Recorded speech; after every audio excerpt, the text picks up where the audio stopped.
Okay, welcome to possibly the most comprehensive smartphone charging comparison you've ever seen. We've got OnePlus's Warp charging, which they're likely to carry on to their future devices. Huawei's ridiculously powerful 40-watt supercharging, which has won all my past tests. We've got Oppo's VOOC flash charging, OnePlus's Dash Charge, which was then renamed to Fast Charge because of a bit of a copyright issue, and then of course Samsung's adaptive fast charging. But for the first time, we're going to take a step back and look at the whole picture. This is pretty much every current smartphone charging standard and how much power each one delivers.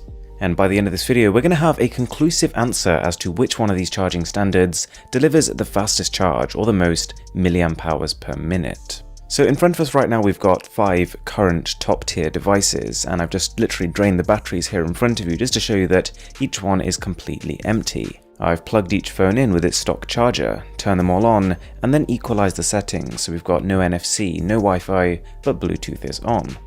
Apologies in advance for the Mate 20 Pro. It took me about 20 minutes just to get it to sit still in one position. I get there eventually. So far then, the brand new OnePlus Warp Charge as well as Huawei Supercharge have already pulled ahead. They're in a league of their own after less than 5 minutes. This is kind of what you'd expect given that Warp Charge is a 30-watt charge and Supercharge offers up to 40-watt charging, compared to the others that are 20 or below. We're also going to see at the end how these compare to Oppo's Super VOOC charging, which claimed to be, when it was launched, the fastest phone charging in the world, at 50 watts. Bear in mind though that just reading the wattage figure alone doesn't give you the full picture as to how fast it'll charge your phone.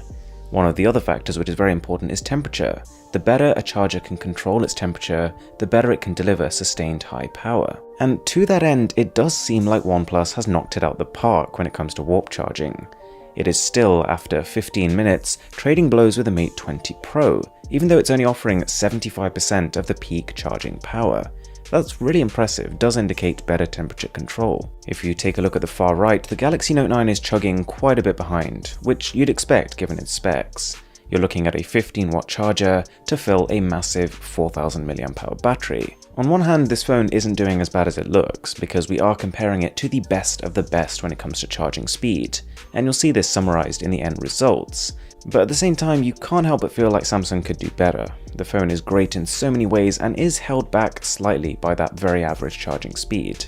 Interestingly, OnePlus's Fast Charge has slipped ahead of the Oppo Find X's VOOC charging, even though they've got the same wattage and are based on the same technology. One thing is that the Oppo is charging a slightly larger battery, but the main thing here must be that OnePlus has done a better job of optimizing. Okay, flicking our attention back to the far left, and you can see that the McLaren OnePlus 6T and the Huawei Mate 20 Pro have almost finished charging and it's still not reached an hour yet. What I was really surprised by is that right at the end, the McLaren overtook the Huawei Mate 20 Pro. Similar to what I noticed in past battery charging tests, with the Mate 20 Pro on the last few percentage points, it slows to a crawl. It took nearly 7 minutes to go from 99% to 100%, so either that's software not correctly indicating the battery percentage over time, or it could be a hardware thing. Maybe Supercharge does actually get this slow as the device fills up.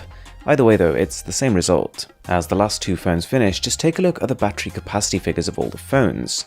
You can see the McLaren 6T has a 3700 mAh battery, so while it did finish charging faster than the Mate 20 Pro, it'll be interesting to see whether the actual charging speed was higher, or did it just finish first because the battery is smaller. Okay, all finished, let's take a look at the results, and starting with the 5 phones we have here, the Galaxy Note 9 came in 5th place.